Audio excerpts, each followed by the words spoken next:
Olá, ouvintes, tudo bem? Bem-vindos à 9ª temporada do podcast Direito Empresarial Café com Leite.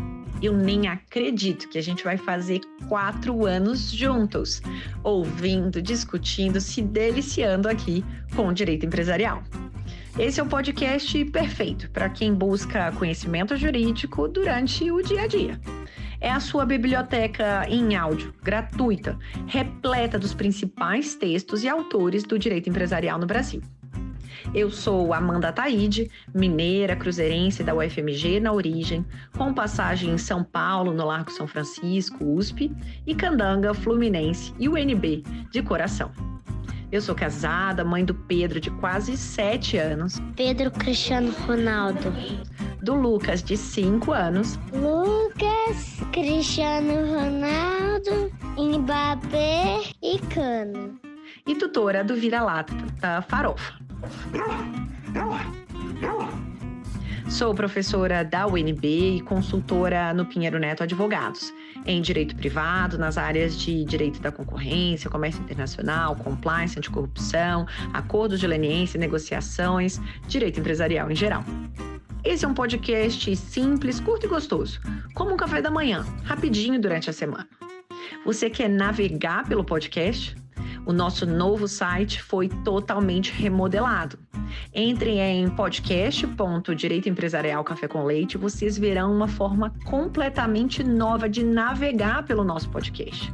Os episódios estão organizados tematicamente como uma trilha do conhecimento, facilitando o acesso de todos vocês a temas como teoria da empresa, fundamentos do direito societário, sociedades limitadas, sociedades anônimas e muito mais.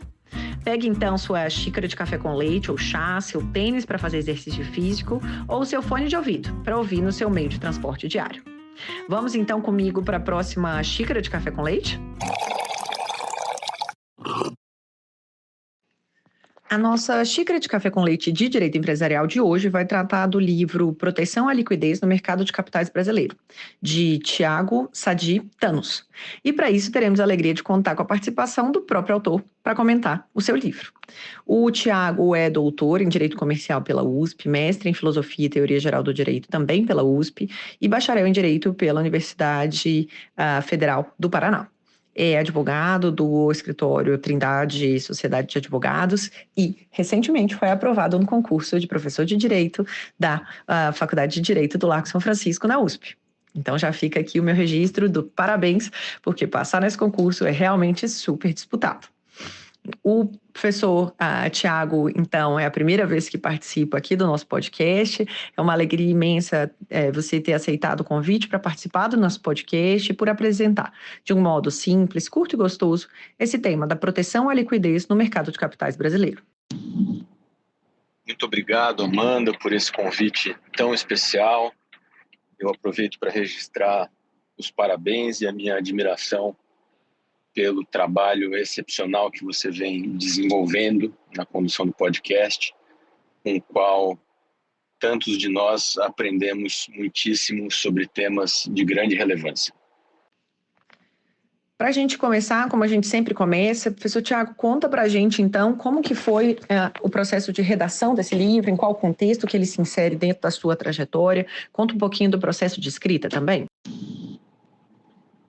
Esse livro foi resultado da minha tese de doutorado e ele nasce de um certo incômodo com o fato de que, muitas vezes, a produção acadêmica não presta atenção a alguns temas práticos que têm uma enorme relevância econômica. No momento em que ele foi efetivamente produzido, no momento em que eu redigi a minha tese, o mercado de capitais brasileiro, em um dos seus ciclos de crise, por assim dizer, vinha assistindo a diversas operações de fechamento de capital e também a diversas ofertas por aumento de participação.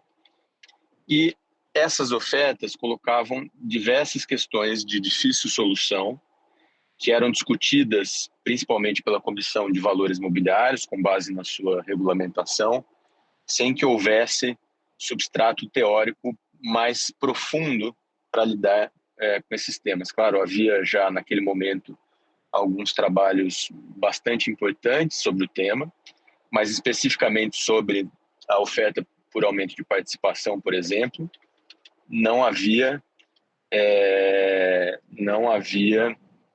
nenhuma monografia que tratasse do assunto de maneira específica. Então, esse foi o contexto de elaboração do trabalho. Então, vamos começar entendendo os conceitos, né? O que é a liquidez no mercado acionário e, na sua visão, como que é possível regular essa liquidez? O problema conceitual, ele é, sem dúvida, um dos problemas centrais da tese. Eu dedico uma parte muito substancial dela, a primeira parte, justamente a uma tentativa de delimitação terminológica para indicar que a expressão liquidez ela é usada na linguagem técnica em diversas acepções. A gente pode pensar em liquidez no sentido da capacidade de realizar pagamentos, por exemplo.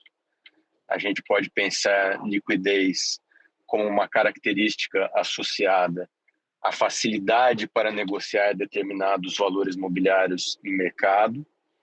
E, na primeira parte da tese, eu tento ilustrar como essa expressão é utilizada nos diferentes segmentos econômicos. E, especialmente, eu tento mostrar que a ideia de liquidez que acaba prevalecendo no vocabulário dos juristas, muitas vezes está distante do conceito de liquidez dos economistas. A própria lei das SA, por exemplo, como eu tento apontar na tese, ela se refere à liquidez empregando sentidos que não são unívocos. Quando a gente examina, por exemplo, a noção de liquidez do artigo 137 da lei das SA, nós percebemos que ele não é exatamente o mesmo conceito de liquidez que é empregado no artigo 4º, parágrafo 6º da mesma lei, que é, esse sim, o objeto mais específico da minha tese. Na medida em que eu desenvolvo esse conceito no trabalho, eu tento mostrar que a liquidez não se confunde com dispersão, algo que deveria ser óbvio e que já havia sido dito por outras pessoas, mas que, apesar disso, muitas vezes a regulamentação utilizou liquidez como um sinônimo de dispersão, presumindo que existiria liquidez conforme maior fosse a dispersão do capital acionário de uma determinada companhia. Então, eu aponto diferentes critérios, como, por exemplo, a velocidade para que se realize uma negociação, o efeito que essas negociações realizadas têm sobre o preço de uma determinada ação negociada em bolsa, e aponto outros critérios que são difundidos na economia, o chamado bid-ask spread, entre outros, para mostrar que se trata de um conceito complexo no sentido de que ele pressupõe uma análise a partir de diversos aspectos e que ele não é um conceito de tão simples definição e que justamente por isso tentar regular a liquidez não é uma tarefa simples. Em relação à pergunta sobre como disciplinar a liquidez a partir de uma perspectiva jurídica, há muitas respostas possíveis. Uma delas diz respeito à criação e à manutenção de microestruturas de mercado que permitam que as ações possam ser negociadas com maior liquidez e que criem incentivos para essa negociação com maior liquidez. É claro que esses incentivos podem também ter naturezas distintas. O simples regime de informação, conforme a maneira como ele é efetivamente estabelecido, pode ser um desses meios para que se incentive a liquidez de um determinado mercado de valores mobiliários e especificamente de um mercado de ações. E uma outra maneira de disciplinar o tema é impondo certos limites à atuação de alguns agentes.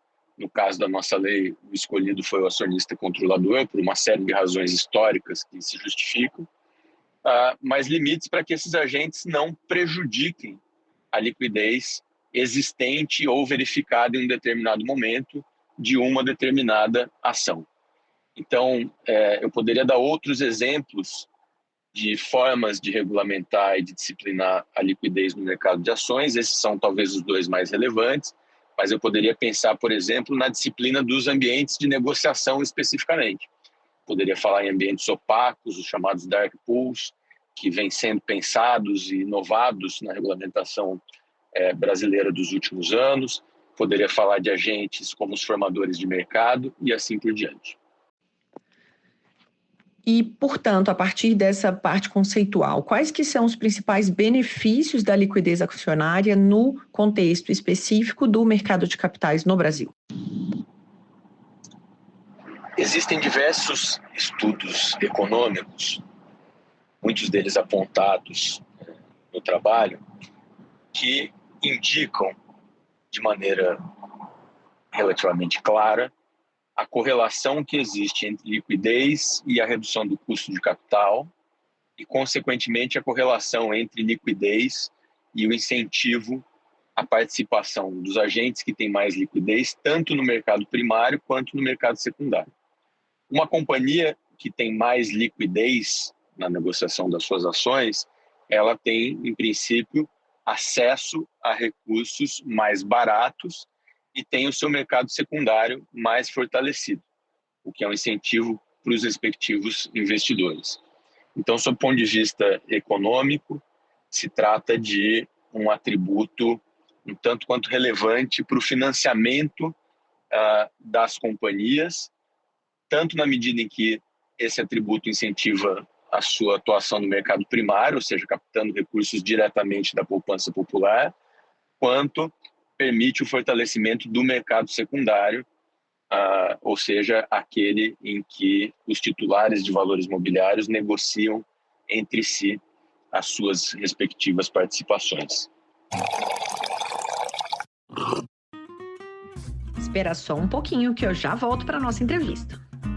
Que você curte direito empresarial, eu já sei. Que você está aqui ouvindo o nosso podcast. A minha pergunta é, você sabe quão conectado o direito concorrencial está do direito empresarial? Tem interesse em se aprofundar nesse tema? No primeiro semestre de 2025, eu vou lançar a segunda turma da minha pós-graduação em Direito Concorrencial. É uma pós-graduação totalmente virtual, registrada no MEC, com conteúdo linear, completo e extremamente atualizado, que visa preparar os alunos para os problemas práticos do dia a dia. Operações societárias que são de notificação obrigatória ao CAD, cláusulas contratuais, práticas empresariais, como que o direito concorrencial se relaciona com outras áreas do direito.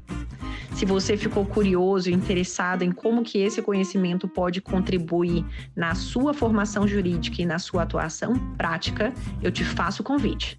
Entra no site Pós em Direito Concorrencial e se inscreva na nova pós-graduação que eu estou lançando, portanto, agora, em 2025, a turma 2. Eu espero você lá.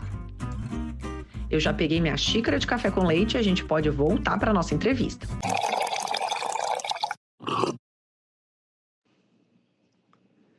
E quais que são os problemas mais enfrentados quando se fala, portanto, de liquidez acionária? Nós temos muitos desafios regulatórios para estimular que o nosso mercado de capitais se torne um mercado mais profundo. Há muitas companhias na Bolsa que ainda têm ações com pouquíssima liquidez, o que cria um desincentivo muito grande, permite que os preços fiquem sujeitos a maior volatilidade, a distorções causadas por informações de mercado e não por informações relacionadas à própria companhia.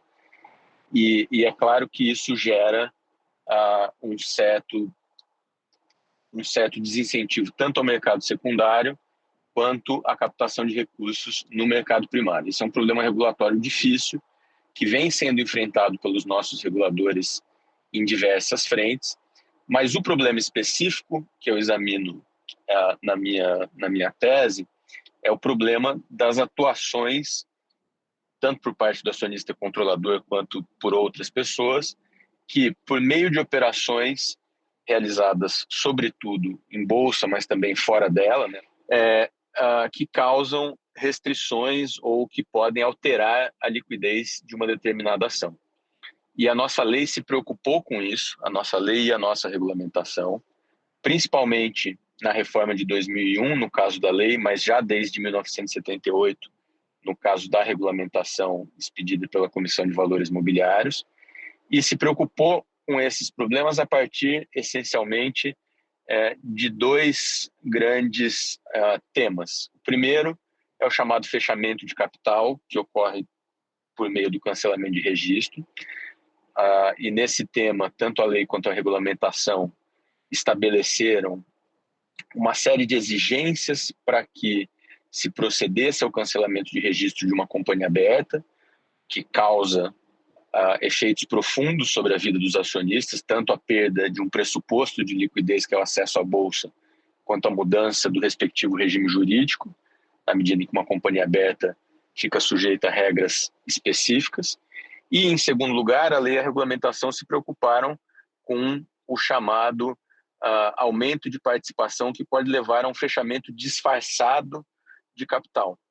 Eram situações em que determinados acionistas, em geral, historicamente, os acionistas controladores, e se não eram controladores em determinado momento da estratégia, passaram a ser, aumentam as suas participações por meio de diversas operações e, para utilizar aqui o jargão, enxugam o mercado, ou seja, reduzem a quantidade de compradores e vendedores de um determinado ativo e acabam tendo um poder muito grande de influenciar o preço e de forçar, de criar pressões vendedoras por preços que não são necessariamente formados com base nos elementos que permitem uma formação de preço adequada, na medida em que se trata de um mercado impactado pela atuação daquele agente específico.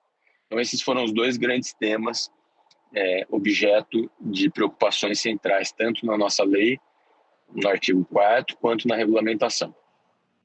A partir, então, desses benefícios e dos problemas da liquidez acionária, quais que são, na sua visão, professor Tiago, os reflexos no ordenamento jurídico e como que a lei da SA busca proteger essa liquidez acionária no mercado de capitais no Brasil? Bom, em linha com a pergunta anterior, quando a lei disciplina o cancelamento de registro, ela estabelece uma série de proteções aos acionistas minoritários. Para tentar resumir, ela essencialmente exige que o ofertante, primeiro, que o cancelamento de registro seja realizado somente após o lançamento de uma oferta pública de aquisição. A gente tem que começar por aí. E essa oferta pode ser realizada tanto pelo acionista controlador quanto pela própria companhia, o que foi uma inovação legal da Lei número 10.303 de 2001, permitir que a companhia fizesse a oferta. Essa oferta ela tem que ser realizada a um preço justo, que é apurado em um laudo de avaliação que deve ser realizado com base nos diferentes critérios estabelecidos no artigo 4º, parágrafo 4º da Lei das SA. São critérios que vão além do valor de patrimônio líquido contábil da ação e alcançam também a avaliação econômica dessas ações e, portanto, da própria companhia. O laudo de revisão, como estabelece o artigo 4º-A da lei, ele está sujeito à revisão por caso assim determine uma assembleia que é composta exclusivamente por acionistas minoritários. E esse mecanismo da revisão de laudo, ele tem uma grande relevância nos momentos críticos em que os cancelamentos de registro são negociados entre acionistas controladores e acionistas minoritários. Em relação àquilo que eu chamei de fechamento disfarçado de capital, a lei estabelece que quando o acionista controlador atingir um determinado percentual do capital social que vier a ser estabelecido pela CVM, o acionista controlador estará, como consequência desse atingimento, obrigado a lançar uma oferta pública de aquisição, também por preço justo, aos acionistas da companhia, e o que é um ônus um tanto quanto significativo imposto ao acionista controlador nesse contexto. A regulamentação da CVM, ela historicamente impôs alguns meios de proteção adicionais a esses previstos na lei. Então, para citar um exemplo que me parece um dos mais relevantes, a regulamentação sempre exigiu que, além desse meio de proteção de natureza econômica, que é a exigência de uma oferta realizada com base em laudo de avaliação, que avalia a companhia a um valor justo, a regulamentação sempre exigiu que houvesse, de algum modo, uma participação dos acionistas minoritários no próprio processo decisório de cancelamento de registro. Antigamente se exigia que eles deliberassem uma assembleia especial, a eventual concordância com o cancelamento, mas ainda hoje em dia se exige que haja uma adesão mínima que é necessária para que se efetive, para que se implemente o cancelamento de registro. Sem essa adesão mínima dos acionistas minoritários, o cancelamento de registro acaba sendo eventualmente bloqueado, o que é um meio muito particular de se criar uma exceção ao poder majoritário no contexto das companhias.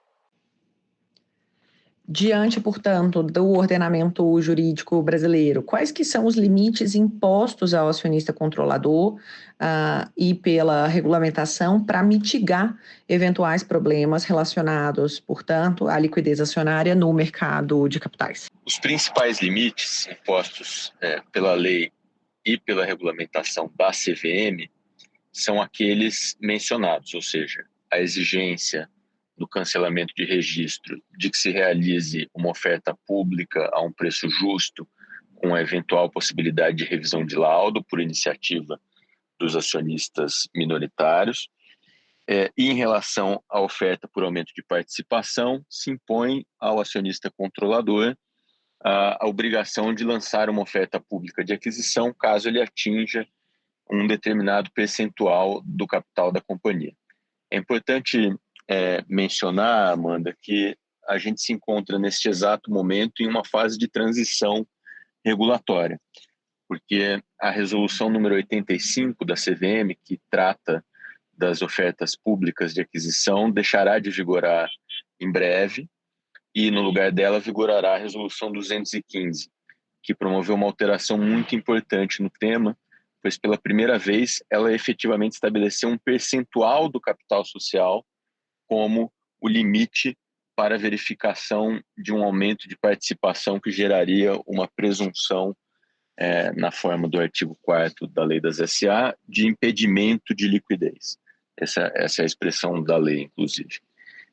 Até agora, o que a regulamentação havia feito foi estabelecer um critério que se baseava em um número absoluto de ações em circulação, e esse critério despertou diversas perplexidades ao longo dos anos, dificuldades, posicionamentos diferentes da área técnica e do próprio colegiado da CVM e, sobretudo, uma enorme insegurança jurídica na medida em que o cálculo da quantidade de ações com base no critério que até então vigorou era extremamente complexo por diversas razões e levava em consideração um dado histórico das companhias. Esse número absoluto ele era fixado, em geral, com base na data em que as companhias abriam o seu capital, ou então com base em uma data fixa para aquelas que abriram o seu capital anteriormente ao início dos anos 2000. A resolução tratava dessa maneira.